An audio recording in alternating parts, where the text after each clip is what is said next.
Jadi ketika ajalnya sudah selesai dan rezekinya sudah habis, mati dia. Summa hum ba'da dhaghtati fil quburi musa'alun. Setelah mereka dikubur, kemudian dihimpit oleh kubur, ini mengingatkan tentang adanya himpitan kubur dan azab kubur yang merupakan sesuatu yang hakiki. Ya, ahli sunnah meyakini adanya azab kubur, su'alul kubur, pertanyaan dalam kubur, dan kebangkitan dari alam kubur. Beliau mungkin tidak menjelaskan semua detailnya, tidak, tapi secara global saja.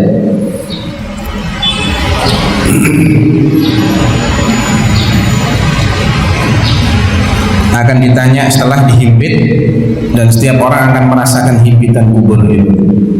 Kalau ada yang bisa selamat, maka orang itu hanyalah Sa'ad bin Mu'adz. Artinya Sa'ad bin Mu'adz pun tidak selamat. Sahabat yang ketika mati, arsy Allah itu bergetar. Saking gembiranya menyambutnya ruhnya Sa'ad bin Mu'adz. Meninggalnya ketika apa itu?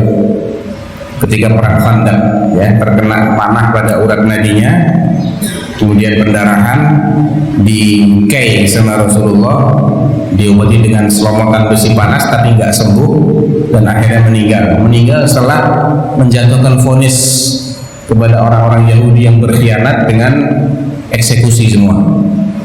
Setelah itu pas meninggal itu bergetar Allah. Seandainya ada orang yang selamat dari himpitan kubur, maka orang itu adalah Sa'ad bin Mu'adz. Berarti nggak ada yang selamat, semua akan mengalami itu, baik mukminnya maupun kafirnya. Hadisnya tentang Sa'ad bin Mu'adz ini diriwayatkan oleh Ishaq bin Rahawayh dalam musnadnya, At-Tabrani dalam Al-Mu'jam, dan disahihkan oleh Syarabani. Nah, setelah ada pertanyaan dalam kubur, maka pertanyaan itu akan diiringi dengan jawaban. Kalau beriman dia bisa jawab. Kalau munafik hatta di dunia fasih bersyahadat dia tidak akan bisa jawab. Ini menunjukkan apa ya ikhwah? Iman itu bukan hanya qaul, tapi i'tiqad juga. Orang munafik itu yaqul lakin ma ya'taqid. Mereka hanya ngomong tapi tidak pernah meyakini. Di surat Al-Munafiqin mereka bersyahadat. Idza ja'akal munafiqun qalu nashhadu innaka la rasulullah. Di dunia mereka bersyahadat secara lisan, tapi hati mereka nggak pernah percaya. Imam nggak percaya sama sekali atau meragukan. Ragu-ragu itu juga masuk kategori munafik. Ragu-ragu dalam hal yang nggak boleh ragu-ragu itu nifaq, kufur. Apa ya Rasulullah itu benar-benar Nabi ya?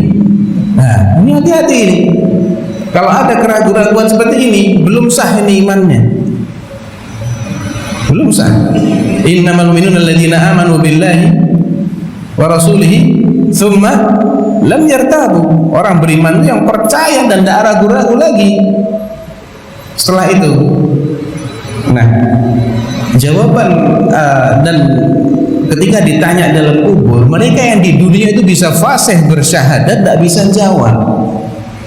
Jadi tidak dapat manfaat sedikit pun karena iman mereka nggak sah. Nggak sahnya bukan karena tidak berbuat, bukan karena tidak berucap, tapi karena tidak yakin. Qaulnya nggak terwujud di sini. Perkataan hati alias keyakinannya tidak terpenuhi. Jadi memang benar kata Imam Al-Muzani, qarinan, tidak bisa dipisahkan ini. Harus ada terus dua-duanya. Mereka berbuat sholat, mereka ikut puasa, mereka ikut berangkat jihad, mereka juga bersyahadat, tapi nggak ada keyakinan. Makanya dalam kubur tidak bisa memanfaatkan syahadat mereka. Ditanya, la adri, nggak tahu siapa Rabbnya, siapa orang yang diutus, nggak ngerti. Ya. Yang menanyai dalam kubur itu mungkar dan nakir.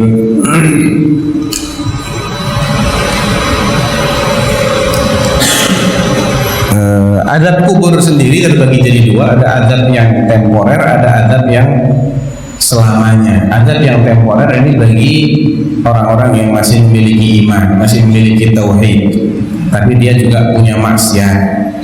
Nah, dia dibersihkan. Di azab itu dalam mereka membersihkan dosa-dosanya. Kalau sudah bersih, berubah, berhenti azabnya jadi nikmat. Dan di antara penyebab atau yang mengundang azab kubur adalah tidak hati-hati dengan kencing. Nabi mengatakan ammatu azabil qabri minal baul. Mayoritas siksa kubur itu gara-gara kencing. Imma nggak nutup aurat ketika kencing, imma tidak tuntas ketika kencing, masih ada kencing yang kemudian keluar dan menajisi pakaian, atau ketika dia kencing tidak hati-hati sehingga nyiprat kena ke pakaiannya kemudian dipakai sholat. Kalau najisnya tidak bersih, toharoh nggak beres, sholat tidak sah. Jadi itu salah satu yang mengundang adab kubur. Demikian juga namimah ini ngadu domba, jujur, ya, menyampaikan perkataan dengan jujur tapi maksudnya merusak hubungan. Subhanallah, orang jujur maksudnya merusak hubungan, dosa besar. Contoh, A sama B ini sahabat, ya. Suatu ketika A ini bilang kepada C, itu B itu nggak baik orangnya.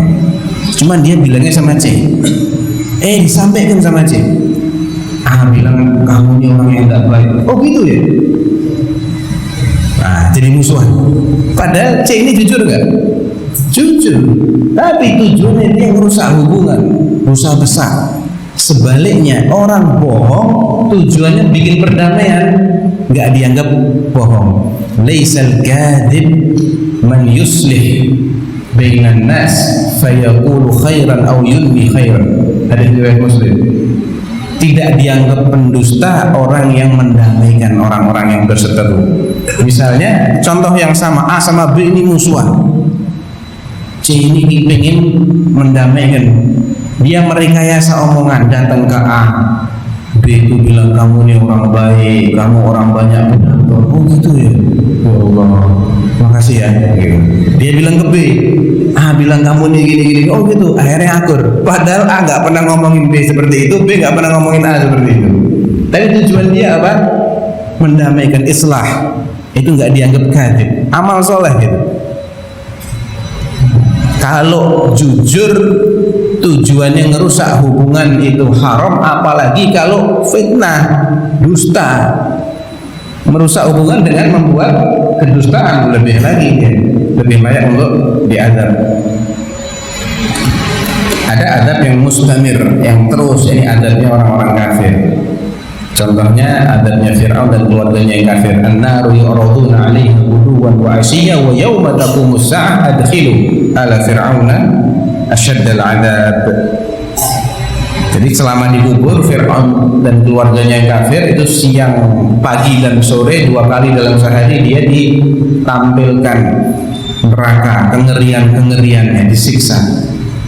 Setiap hari sepanjang dia dikubur sampai hari kiamat. Begitu dibangkitkan dimasukkan ke dalam adab yang lebih dahsyat lagi. Bahkan ketika orang-orang kafir itu bangkit dari kuburnya, mereka akan menganggap adab kubur itu nggak ada artinya dibandingkan dengan apa yang menunggu mereka nanti setelah itu.